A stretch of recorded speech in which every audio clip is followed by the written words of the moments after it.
तो हेडलाइंस के बाद अब खबरें विस्तार से। और दीपावली पर उत्साह तो पूरे राजधानी भोपाल में दिवाली पर बड़ा हादसा हुआ है। आपको बता दें कि राजधानी के भारत टॉकीज के पास की दुकानों में अचानक आग लग गई। फायर ब्रिगेड की गाड़ी हालांकि मौके पर पहुंची और आग पर काबू पाया। अब तक आग लगने के कारण स्पष्ट नहीं हो पाए हैं, लेकिन कल देर रात भोपाल में आग लगने से हड़कंप मच गया। कई दुकानों में यहां पर आग लग गई, जिसके बाद तत्काल फायर ब्रिगेड को इसकी सूचना दी गई। फायर ब्रिगेड की गाड़ी मौके पर पहुंची और उसके बाद तत्काल आग पर काबू पाया गया। आग लगने के कारणों का हालांकि अब तक खुलासा नहीं हुआ है, लेकिन खबर राजधानी भोपाल से है, जहां दिवाली की रात कई दुकानों में अचानक आग लग गई। भारत टॉकीज के पास की दुकानों की ये खबर बताई जा रही है। तस्वीर भी आप देख रहे हैं कि आग लगने के बाद किस तरह से सामान जो है वो जलकर खाक हो गया। फायर ब्रिगेड की गाड़ी इसके बाद मौके पर पहुंची और आग पर किसी तरह से काबू पाया गया। इस खबर पर ज्यादा जानकारी के साथ हमारे सहयोगी नीलम हमारे साथ जुड़ गए हैं। नीलम, जिस तरह से राजधानी में कल देर रात दिवाली की रात आग लगने की घटना हुई है, किन कारणों से लगा, क्या कुछ अब तक पता चला है और किस तरह की दुकानें थी और कितना नुकसान हुआ है? जी रचना, देखिए अभी तक जो है कारणों का स्पष्ट नहीं हो पाया कि दिवाली के दौरान कई जगह आतिशबाजियां हो रही थी, तो ये अंदाजा लगाया जा रहा है कि आतिशबाजी की वजह से शायद इन दुकानों में आग लग गई होगी, क्योंकि भारत टॉकीज वाला जो पूरा क्षेत्र है काफी कंजेस्टेड है। दुकानें जो है आपस में एकदम सटी सटी। हालांकि राहत भरी वाली बात यह है कि आग पर काबू पा लिया गया है। तुरंत ही फायर ब्रिगेड का जो अमला है आग लगने की सूचना मिलते ही जो है मौके पर पहुंच गया था और तुरंत ही जो आग बुझाने की जो काम है वो शुरू कर दिया गया था। दमकल की गाड़ियों ने तुरंत ही आग बुझाने का काम शुरू कर दिया था, जिसके चलते करीब 1.5 से 2 घंटे की मशक्कत के बाद आग पर काबू पा लिया गया था। हालांकि क्या नुकसान हुआ है, आग लगने के क्या कुछ कारण रहे थे, ये अब तक स्पष्ट नहीं हो पाए हैं। आज जो है नगर निगम का पूरा अमला वहां जाएगा, जांच की जाएगी कि क्या कारण रहे थे जो एकदम से इतनी बड़ी आग लगी थी। जैसे कि हमने तस्वीरों में भी दिखाया कि दुकानों में आग लगने से धुआं काफी ज्यादा हो गया था, जिसके कारण जो टीम है उन्हें भी काफी मशक्कत करने लगी। पर हालांकि 1.5 से 2 घंटे की मशक्कत के बाद जो है आग पर काबू पा लिया गया था। और देर रात की ये घटना है, करीब 12 बजे के बाद ये घटना हुई थी। पर जिला प्रशासन पहले से ही पूरी मुस्तैदी से डटा हुआ था। घटना को लेकर के पहले ही जिला प्रशासन अलर्ट पर था कि अगर राजधानी भोपाल में कहीं भी किसी तरह की ऐसी कोई दुर्घटना होती है तो हम लोग मौजूद है। और यही मुस्तैदी जो है कल काम आई और अब जो है आग पर काबू पा लिया। अब देखने वाली बात ये होगी कि जो पूरा एरिया है वहां पर आग किस वजह से लगी थी। आग पर काबू पाने के बाद टीम जाएगी और जांच पड़ताल की जाएगी कि क्या कुछ कारण रहे थे। हालांकि जान माल की अगर हम बात करें तो किसी के जान के नुकसान नहीं हुआ है। माल का कितना नुकसान हुआ है, किन दुकानों पर सबसे ज्यादा असर पड़ा है, ये आज जो पता चल पाएगा। रचना जी, चलिए खबर पर नजर बनाकर रखिएगा नीलम। फिलहाल तमाम जानकारी के लिए आपका बहुत बहुत शुक्रिया। तो राजधानी भोपाल में जिस तरह से हमारे सहयोगी नीलम ने ये पूरी जानकारी दी कि आग लगने के कारणों का हालांकि अभी तक कारण स्पष्ट नहीं हो पाए हैं, लेकिन ये माना जा रहा है कि आतिशबाजी की वजह से कहीं ना कहीं हो सकता है ये आग लगी हो। और इसी वजह से लगातार दर्शकों से भी हम ये अपील करते हैं और प्रशासन भी ये अपील करता है कि आतिशबाजी बहुत ही सावधानी पूर्वक चलाएं, क्योंकि जरा सी लापरवाही कई बार बड़े हादसों को जन्म दे देती है। और कुछ इसी तरह की खबर जांजगीर से भी सामने आई है, जहां पर देर रात हाई स्कूल मैदान की एक पटाखा दुकान में आग लग गई। आग से काफी नुकसान होने की खबर है। दुकान में रखे रुपए भी इस दौरान जल गए। बताया जा रहा है कि जिस दौरान आग यहां पर लगी, यहां अफरा तफरी का माहौल मच गया। वहीं ये बताया कि किसी अज्ञात शख्स ने पटाखे को दुकान की ओर फेंका, जिसके बाद एक दुकान में आग लग गई। वही सूचना मिलती ही दमकल की गाड़ी पहुंची, जिसके बाद आग पर काबू पाया गया। आग से बगल की दुकान का फर्नीचर भी जल गया है। हालांकि राहत की बात यह रही कि दुकान के पटाखों में आग नहीं लगी, नहीं तो कुछ बड़ा हादसा हो सकता था। दरअसल हाई स्कूल मैदान में 52 पटाखे की दुकान लगी हुई थी। अगर दुकान में रखे पटाखों में आग लगती तो ये हादसा काफी बड़ा हो सकता था। और आप समझ सकते हैं कि अगर पटाखे दुकान में आग लगती है तो किस तरह का हादसा, क्योंकि कई बार इस तरह की खबर सामने आई है। ज्यादा जानकारी के साथ हमारे जांजगीर सहयोगी राजकुमार साहू हमारे साथ जुड़ रहे हैं। राजकुमार, जिस तरह की ये खबर है, ये भी समझा जा सकता है कि शायद किसी की लापरवाही की वजह से है। कुछ इस तरह की जानकारी। देखिए रचना, दुकानदारों से हमारी बात हुई है। उनका कहना है कि कोई अज्ञात व्यक्ति दुकान के सामने आया और पटाखा वहां पर फेंक करके गया, जिसके बाद से फिर वहां चिंगारी उठी और तत्काल ही एक दुकान में तेजी से आग लगी। और तस्वीरों में देखा जा सकता है कि जिसके बाद से जो पटाखे की एक दुकान है वो जल गई और इस बीच में कुछ ही मिनटों में दूसरी दुकान में भी आग की लपटें जा चुकी थी, लेकिन इस दौरान दूसरी दुकान के संचालकों ने वहां पर एक तरह से उन लोगों ने गंभीरता दिखाई और अपनी दुकान को बचाने में सफल रहे। लेकिन एक दुकान पूरी तरह से जल गई, जहां पर नकदी रकम जो गल्ले में रखे हुए थे उसमें भी आग लगी थी, तो कुछ जो राशि है वो भी जली है। तो एक बड़ा ये यहाँ पर हादसा हो सकता था रचना, क्योंकि जो हाई स्कूल मैदान वहां पर 52 पटाखों की दुकान लगी हुई थी और वहां पर सैकड़ों की संख्या में लोगों की भीड़ थी। तो एक वहां पर एक बड़ी घटना हो सकती थी, क्योंकि निश्चित तौर पर राजकुमार एक बड़ी घटना का रूप यह हादसा ले सकता था। ये तो गनीमत रही कि आग दूसरी दुकानों में नहीं फैली। अगर ये जानकारी आपके पास है कि किसी व्यक्ति ने इस तरह से पटाखा यहाँ पर छोड़ा था उस दुकान की तरफ, तो ये अनजाने में हुआ या फिर जानबूझकर किसी ने इस तरह की गलती की है? देखिए, इसमें दुकानदारों का ये कहना है कि वो ग्राहकों के बीच में जो पटाखा बिक्री में लगे हुए थे, लेकिन इसी बीच में अचानक एक व्यक्ति आया और दुकान की ओर पटाखा फेंका। तो दुकानदार का साफ कहना है कि किसी व्यक्ति ने जानबूझकर इस तरह की घटना को अंजाम दिया है, क्योंकि राजकुमार कोई सीसीटीवी फुटेज या किसी ने पहचाना हो उस व्यक्ति को? पुलिस की कार्रवाई इस पर कहां तक पहुंची? देखिए रचना, दुकानदारों का कहना है कि जो अज्ञात व्यक्ति है, जो अज्ञात शख्स है, उसके बारे में वो, क्योंकि लाइटिंग की बहुत ज्यादा पर्याप्त व्यवस्था नहीं थी तो और सीसीटीवी भी नहीं लगाया गया था, तो फिलहाल उसकी कोई पहचान नहीं हुई है। और इस मामले में अभी मौके पर पुलिस पहुंची थी और इस मामले में जांच की जा रही है।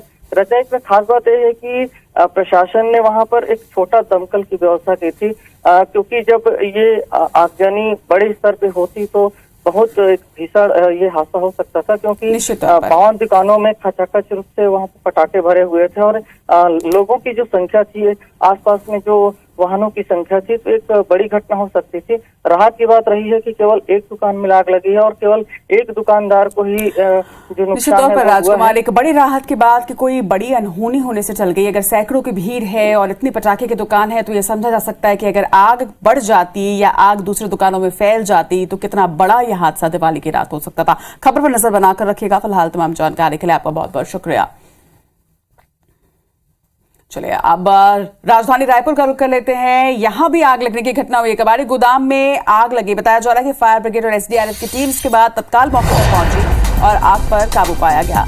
गुडियारी के शनि मंदिर के पास की पूरी घटना बताई जा रही है। तस्वीर भी आप देख रहे हैं और ये भी अंदाजा लगा सकते हैं कि अगर दिवाली की रात अचानक से इतनी भीषण आग कहीं नजर आएगी तो कितना अफरा तफरी का माहौल वहां पर रहा होगा, क्योंकि आतिशबाजी होती रहती है, लोग दिवाली में मशरूफ रहते हैं और ऐसे में कबाड़ी की दुकान में आग लगने की घटना सामने आई है। जरा जानकारी के साथ हमारे सहयोगी स्टार जैन हमारे साथ जुड़ रहे हैं। स्टार, दिवाली की रात जब अमूमन सभी बिजी रहते हैं, उस वक्त में अफरा तफरी का माहौल तो निश्चित तौर पर रहा होगा, लेकिन किस तरह से आग लगी, कुछ कारण स्पष्ट हो पाए हैं?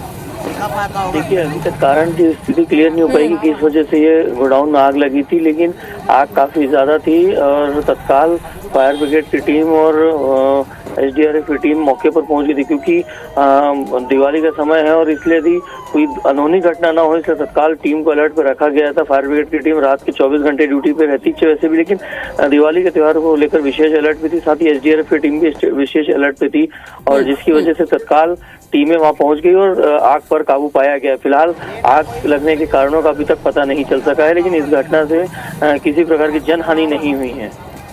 तमाम जानकारी के लिए आपका बहुत बहुत शुक्रिया स्टार। तो देखिए, 3 जगह से इस तरह की खबर निकलकर सामने आई, चाहे वो राजधानी भोपाल की हो या छत्तीसगढ़ की राजधानी रायपुर की हो या फिर जांजगीर की। तीनों ही जगह पर 2 बातें जो सामने आई हैं वो एक ये कि लापरवाही की वजह से आग लगी, लेकिन इसके साथ ही प्रशासन की टीम और दमकल की गाड़ियां बिल्कुल मुस्तैद थी और इसी वजह से ये आग कोई बड़ा हादसा नहीं बन सकी। किसी व्यक्ति का नुकसान नहीं हुआ, जान का नुकसान नहीं। हालांकि माल का कितना नुकसान हुआ इसका आंकलन अभी किया जाएगा, लेकिन निश्चित तौर पर दमकल की गाड़ियां और प्रशासन अलर्ट मोड पर रही, जिसका फायदा कहीं ना कहीं नजर आया है। चले बढ़ेंगे आगे और अब मुख्यमंत्री भूपेश बघेल के आज के कार्यक्रम की आपको जानकारी दे दें। आज सीएम भूपेश बघेल दुर्ग के दौरे पर रहेंगे। जंजगिरी और कुम्हारी में आज गौरा गौरी पूजन में वो सम्मिलित होंगे। आपको बता दें कि छत्तीसगढ़ में ये परंपरा है कि दिवाली के दूसरे दिन गौरी गौरा पूजन होता है और इस परंपरा का निर्वहन करते हुए आज दुर्ग के दौरे पर सीएम भूपेश बघेल रहने वाले हैं और हमेशा ही अपनी परंपराओं को वो निभाते आए हैं। उनका एक अलग अंदाज, उनका छत्तीसगढ़ी अंदाज हमेशा ही देखने को मिलता है और विशेष तौर पर परंपराओं को वो हमेशा ही निभाते हैं और गौरी गौरा पूजन माना जाता है बेहद ही खास होता है और घर का मुखिया इस परंपरा का निर्वहन करता है और प्रदेश के मुखिया हैं सीएम भूपेश बघेल और आज गौरी गौरा पूजन में वो विशेष तौर पर सम्मिलित होंगे और इसी के लिए खास तौर पर वो जंजगिरी और कुम्हारी के आज दौरे पर रहने वाले हैं।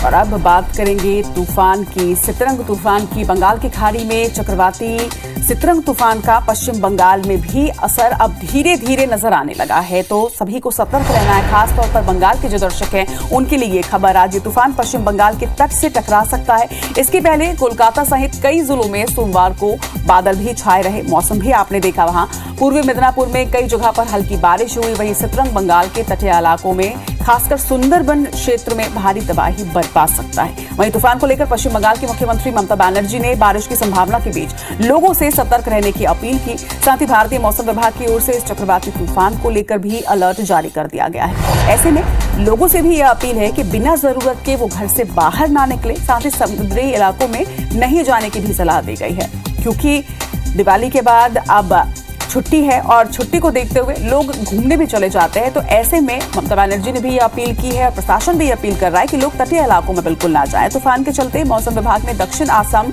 अरुणाचल प्रदेश, त्रिपुरा, मेघालय, मिजोरम में भी भारी बारिश की आशंका जताई है। इधर ओडिशा में भी अलर्ट जारी कर दिया गया है। वहीं सितरंग के दस्तक देने के बाद बांग्लादेश में अब तक 7 लोगों की मौत की भी सूचना आ चुकी है। प्रशासन की तरफ से हजारों लोगों को सुरक्षित स्थानों पर भी पहुंचा दिया गया है। तो अलर्ट मोड पर रहने के लिए प्रशासन ने भी अपील की है, सरकार भी अपील कर रही है। खास तौर पर तूफान सितरंग का जो असर है वो बंगाल में नजर आने वाला है, लेकिन इसके साथ ही मौसम विभाग ने कई क्षेत्रों के लिए अलर्ट जारी किया और खासतौर पर जो समुद्री इलाके हैं, जो तटीय क्षेत्र हैं, उन लोगों को, वहां के जो हमारे दर्शक हैं, उनसे खासतौर पर IBC 24 भी ये अपील करता है कि आप घरों पे ही रहें और इस वक्त कम से कम बीच के आसपास बिल्कुल भी ना जाएं, क्योंकि तटीय क्षेत्र में इस तूफान का असर ज्यादा देखने को मिलेगा और ये कभी भी भयानक रूप ले सकता है।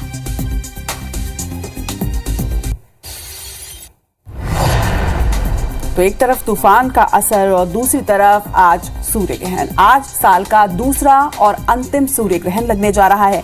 आपको बता दें कि 25 अक्टूबर मंगलवार यानी कि आज लग रहे आखिरी सूर्य ग्रहण को लेकर गांव से लेकर शहर तक हर जगह लोगों में उत्सुकता भी देखी जा रही है। ये ग्रहण भारत के कुछ इलाकों में नजर आने वाला है, हालांकि कुछ इलाकों में ये बिल्कुल भी नजर नहीं आएगा। वहीं ग्रहण का सूतक काल भी काफी प्रभावी रहेगा। ग्रहण आज शाम 4:29 पर शुरू होगा और 6:09 पर यह खत्म होगा। बता दें कि 27 साल के बाद दिवाली और गोवर्धन पूजा के बीच ये ग्रहण पड़ रहा है और इसीलिए कहीं कहीं गोवर्धन पूजा बुधवार को की जाएगी। साल का आखिरी सूर्य ग्रहण कुछ राशियों के लिए शुभ तो कुछ के लिए अशुभ भी साबित होगा। इस बारे में हमारा खास कार्यक्रम सितारे हमारे, आप देखिए आज 8:30 बजे।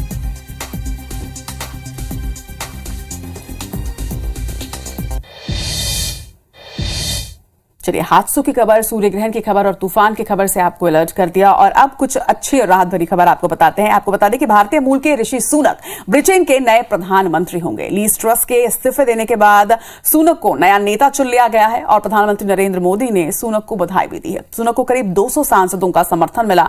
28 अक्टूबर को ऋषि सुनक पीएम पद की शपथ लेंगे और उसके अगले दिन यानी कि 29 अक्टूबर को कैबिनेट का ऐलान किया जाएगा। ऋषि सुनक ने पेनी मॉर्डेंट को मात देकर चुनाव में जीत हासिल की है। वहीं लीज ट्रस के इस्तीफे के बाद पूर्व प्रधानमंत्री बोरिस जॉनसन, ऋषि सुनक और पेनी मॉर्डेंट के नाम सामने आए थे। रविवार को जॉनसन के रेस से बाहर होने के बाद मुकाबला ऋषि सुनक और पेनी के बीच रह गया। वहीं कंजर्वेटिव पार्टी के संसदीय दल ने सुनक को नेता चुना, जिसके बाद उन्हें चुनौती देने वाले पेनी मॉर्डेंट ने नाम वापस ले लिया। सुनक की जीत का एक बड़ा कारण उनकी बैंकर की छवि है। बता दें कि बोरिस जॉनसन की सरकार में फाइनेंस मिनिस्टर यानी वित्त मंत्री रहे सुनक ने कोरोना के दौरान यूके की अर्थव्यवस्था को बहुत बेहतरीन तरीके से हैंडल किया था और इसी का प्रभाव लोगों में नजर आया, क्योंकि लोगों ने उस वक्त उन्हें काफी पसंद किया और अब उसी पसंद का ये नतीजा है कि 200 का समर्थन उन्हें मिला है और अब वो ब्रिटेन के अगले पीएम होंगे।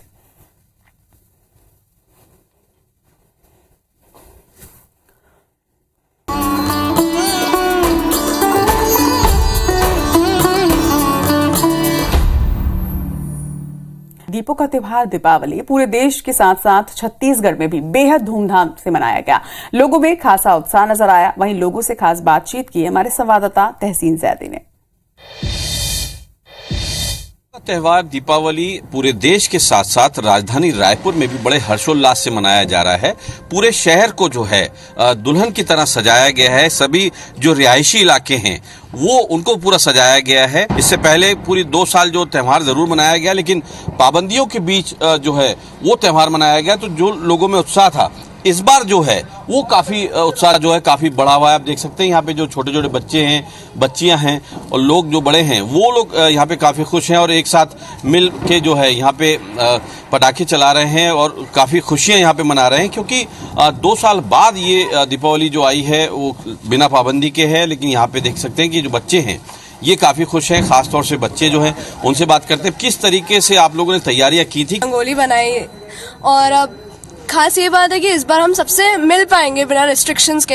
यहाँ पे लोगों का कहना है, इस बात की खुशी है कि बिना कोई पाबंदी के लोग बना रहे हैं। किस तरीके से आप लोगों ने तैयारियां की थी? दिए जलाए, रंगोली बनाई, साफ सफाई की घर की, और Diwali is one of my favourite festival, तो मजा आता है। ये देख सकते हैं एक बार फिर से जो छोटे, क्योंकि बच्चों में खासतौर से कोई भी त्योहार हो, खासतौर से दीपावली जो है वो उनके लिए खास होती है, क्योंकि उनको पटाखे फोड़ने को मिलते हैं, रंग बिरंगे फुलझड़ियां जलाने को मिलती हैं। लोग जो है काफी खुश हैं और बस यही कामना कर रहे हैं कि पूरे देश के साथ साथ प्रदेश में भी सुख शांति समृद्धि बनी रहे। इसी कामना के साथ लोग दीपावली का पर्व मना रहे हैं। कैमरामैन नजीर खान के साथ तहसीन जैदी, IBC 24 रायपुर।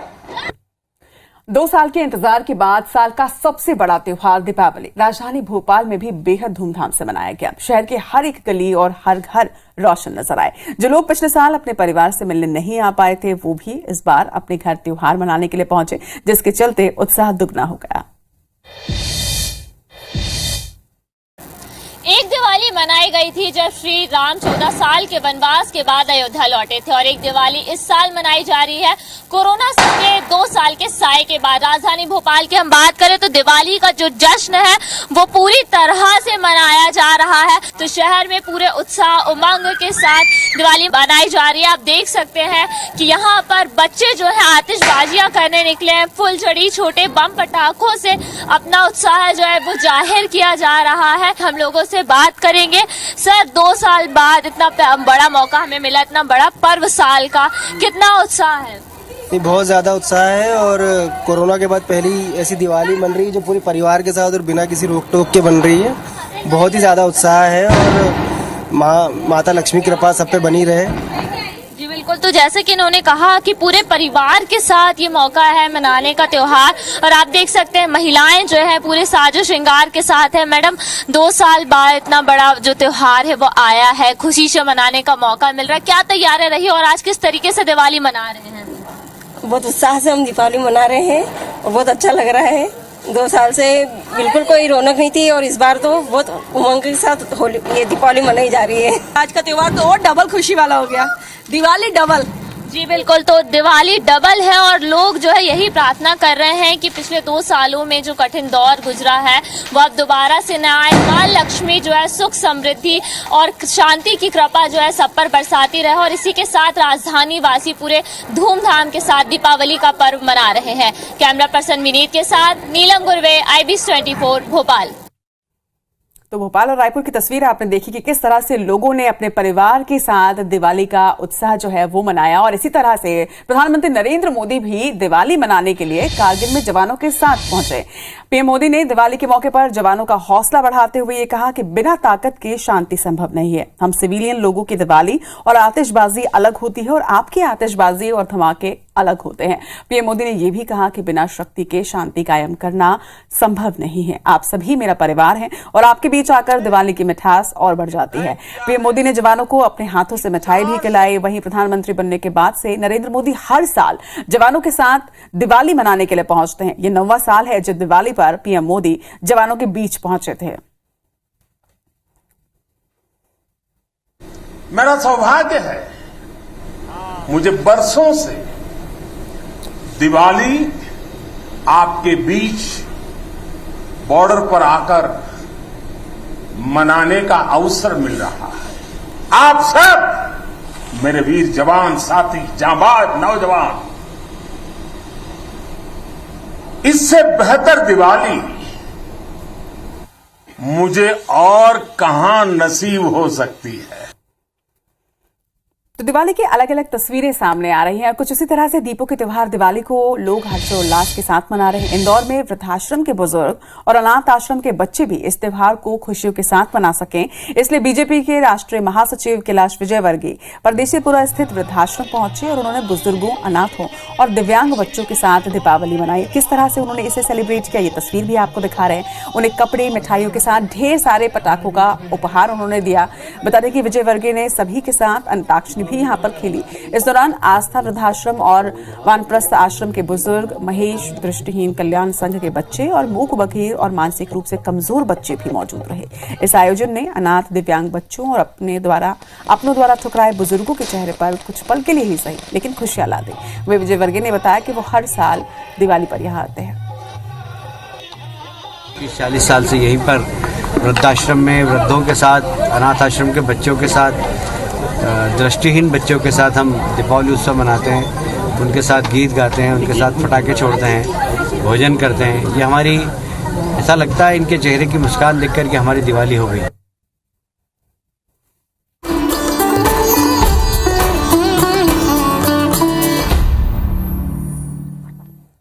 चलिए रुक करेंगे कुछ और खबरों की ओर। इंदौर में एक्ट्रेस वैशाली ठक्कर आत्महत्या मामले में मुख्य आरोपी राहुल नवलानी को पुलिस ने 4 दिन की रिमांड के बाद जिला कोर्ट में पेश किया है। पुलिस ने कोर्ट में केस की गंभीरता को बताते हुए जब्त किए साक्ष्य और राहुल के पुलिस को सहयोग नहीं करने की बात कोर्ट के समक्ष रखी है, जिसके बाद कोर्ट ने पुलिस को आगामी 28 नवंबर तक की रिमांड दे दी है। वहीं इसके बाद इलेक्ट्रॉनिक एविडेंस और वैशाली के मंगेतर मितेश के वीडियो और चैट मंगाने की भी जांच पुलिस को पूरी करनी है। फिलहाल कोर्ट ने 4 दिन की रिमांड तेजाजी नगर पुलिस को सौंप दी है। उसके अंदर पुलिस को नए साक्ष्य जुटाने होंगे। वहीं ये रिमांड 28 अक्टूबर को पूरी हो जाएगी, जिसके बाद पुलिस फिर से राहुल को कोर्ट में पेश करेगी। इधर ग्वालियर के अरोरी गांव के सहायक शिक्षक के नादान बच्चियों के साथ वहशीपन का मामला सामने आया। अरोरी गांव में प्राइमरी स्कूल में सहायक शिक्षक मुंशीला माहौर नाबालिग बच्चियों के साथ स्कूल में अश्लील हरकतें करता था। साथ ही बच्चियों को धमकी भी देता था कि घर पर बताया तो जान से मार देगा। शिक्षक लगातार कई बच्चियों के साथ स्कूल के बंद कमरों में 10 दिनों तक ऐसी हरकतें करता रहा। बता दें कि बच्चियों के स्कूल ना जाने पर जब परिजनों ने बच्चियों से पूछताछ की, तब जाकर शिक्षक की सारी करतूत सामने आई। आक्रोशित परिजनों ने इसके बाद शिक्षक के खिलाफ पुलिस थाने में शिकायत दर्ज करवाई है। वहीं पुलिस ने तत्काल दुष्कर्म और पॉक्सो एक्ट के तहत और अन्य धाराओं के तहत कार्रवाई करते हुए मुंशीलाल को गिरफ्तार कर लिया है। वहीं जिला कलेक्टर कौशलेंद्र विक्रम सिंह ने तत्काल प्रभाव से शिक्षक मुंशीलाल को बर्खास्त कर दिया है। सरकारी स्कूल में एक जो सरकारी टीचर है, उसके द्वारा जो बच्चियों के साथ अश्लील हरकत की गई, इसमें कुल 4 बच्चियों के साथ उसके द्वारा अश्लील हरकत की गई। तो इस पर केस रजिस्टर किया जाकर और थाना प्रभारी ओटीला के द्वारा जयराज कुमार के नेतृत्व में ये उसको गिरफ्तार कर लिया गया। रायगढ़ नगर निगम ने परिसीमन के तहत निगम क्षेत्र का विस्तार करते हुए शहरी सीमा से लगे 12 गांव को वार्ड का दर्जा तो दे दिया, लेकिन ये गांव आज भी विकास के लिए तरस रहे हैं। शहरी वार्ड में शामिल होने के बाद भी इन वार्डों के विकास के लिए अब तक राशि जारी नहीं की जा सकी है और ऐसे में लोग मूलभूत सुविधाओं के लिए ही जद्दोजहद करते नजर आ रहे हैं। वहीं भाजपा अब इन वार्डों को शहरी सीमा से मुक्त कर वापस पंचायत बनाने की मांग कर रही है। इधर रायगढ़ नगर निगम में 2015 में नया परिसीमन हुआ। इस दौरान शहर से लगे 12 गांव को नगर निगम सीमा में शामिल कर लिया गया था। इन्हें मिलाकर 8 नए वार्ड बनाए गए। वहीं नगर निगम ने तब ये दावा किया कि हर वार्ड के विकास के लिए 20 करोड़ रुपए का विशेष आर्थिक पैकेज दिया जाएगा। कहा था कि जोन कार्यालय भी बनाए जाएंगे, लेकिन 7 साल बाद भी वार्डों के लिए न राशि मिली और न ही इसमें कुछ और काम हुआ। इन नए वार्डों के लोगों को जल आवर्धन और अमृत मिशन योजना तक का अब तक लाभ नहीं मिल पाया है, जबकि नगर निगम दूसरे वार्डों की तरह लोगों से टैक्स की वसूली जरूर कर रहा है। 12 गांव को जब जोड़ा गया था नगर निगम में, तो नगर निगम द्वारा बोला गया था कि नगर निगम की तर्ज में इसको विकास कार्य किया जाएगा। तो पार्षद जो है नगर निगम में जाके बताती है, समस्याएं सुनाती है, लेकिन नगर निगम जो है भैरा बनकर बैठकर रह गई है। हमारे ग्राम पंचायतों का विलय कर नगर निगम का वार्ड बनाया गया था, तो उस समय ये जब चर्चा थी कि शहरी तर्ज पे इनका विकास होगा, लेकिन आज 8 से 10 साल हो गए, ना तो कोई विकास की बयार यहाँ दिखती है, बल्कि मूलभूत सुविधाओं के लिए भी वार्डवासी जूझ रहे हैं। नए वार्ड बनाए गए हैं, वहाँ काम की आवश्यकता है, किंतु पिछले कार्यकाल में ऐसे बहुत सारे कार्य हुए हैं जो ग्रामीण क्षेत्र में नहीं हो सकते। नल जल योजना सहित इन वार्डों में लगभग काम है वो पूर्ण की स्थिति में है। एक लाभ तो उन्हें ये मिला ही है और बाकी शासन को निगम द्वारा एक योजना बना के भेजा गया है। मॉर्निंग प्राइम साथ की बड़ी बात में फिलहाल इतना ही, लेकिन आगे आप देखिए छत्तीसगढ़ी गीत संगीत का हमारा विशेष कार्यक्रम छत्तीसगढ़ के रंग। मुझे दीजिए इजाजत, नमस्कार।